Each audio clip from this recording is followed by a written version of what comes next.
Hi family welcome to అమ్మ చిట్కాలు. నేను మీ దీప్తిశ్రీ. పిల్లలకి పెట్టే healthy, tasty, weight gaining breakfast టైంలో పెట్టుకునే రెసిపీని చూపిస్తాను. ఈ రెసిపీలో వెజ్జీస్ లేదా యాపిల్, బనానా ప్యూరీ లాంటివి కూడా యాడ్ చేసి చిన్నారులకైతే పెట్టుకోవచ్చు. 9 నెలల చిన్నారుల దగ్గర నుండి 18 నెలల చిన్నారుల వరకు ఈ రెసిపీని పెట్టుకోవచ్చు. మొదటిసారి ఛానల్‌ని చూస్తున్న ఇంకా సబ్స్క్రైబ్ చేసుకోకపోయినా దయచేసి ఛానల్‌ని సబ్స్క్రైబ్ చేసుకోండి. పిల్లలకి పెట్టుకునే బ్రేక్‌ఫాస్ట్ రెసిపీస్ వీడియోస్ మీకు మరికొన్ని కావాలి అంటే ఈ వీడియోని లైక్ చేయండి. బాండీలో 2 టేబుల్ స్పూన్ శుభ్రంగా కడిగి ఆరబెట్టుకున్న రాగుల్ని వేపుకుని పక్కన పెట్టుకుందాం.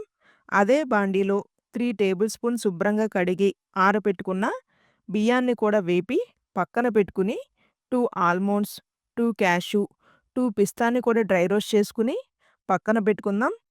ఫ్రీగా డైజెషన్ అవ్వటానికి 1/4 టేబుల్ స్పూన్ జీరాని కూడా వేపి మొత్తం చల్లారనిచ్చి ఫైన్‌గా గ్రైండ్ చేసుకుందాం. అవసరమైతే జల్లెడ పట్టుకోండి. ఈ పొడిని మీరు ఎయిర్ టైట్ కంటైనర్‌లో 20 డేస్ పాటు ఫ్రిడ్జ్‌లో పెట్టకుండానే యూజ్ చేసుకోవచ్చు. గిన్నెలో 250 ఎంఎల్ వరకు నీళ్లను పోసుకుని గ్రైండ్ చేసుకున్న పొడి మొత్తం నాకు 3 టేబుల్ స్పూన్స్ వచ్చింది. అదంతా వేసుకుని మొత్తం కలిసేలాగా కలుపుకొని 1 మినిట్ పాటు లో ఫ్లేమ్‌లో మధ్య మధ్యలో తిప్పుకుంటూ కుక్ చేసుకున్నాక 1 టేబుల్ స్పూన్ నెయ్యి వేసి మరొక 2 నిమిషాల పాటు కుక్ చేసుకుందాం. 1 ఇయర్ అండ్ అబోవ్ బేబీస్ అయితే చిటికెడు ఉప్పును కూడా వేయండి. ఈ సమయంలోనే మీరు వెజ్జీస్ ప్యూరీనైనా యాడ్ చేసుకుని చల్లారినాక చిన్నారులకైతే పెట్టండి. ఈ వీడియో మీ అందరికి ఉపయోగపడుతుంది అని నేనైతే ఆశిస్తున్నాను. వీడియో నచ్చినట్లయితే please do like, share and subscribe.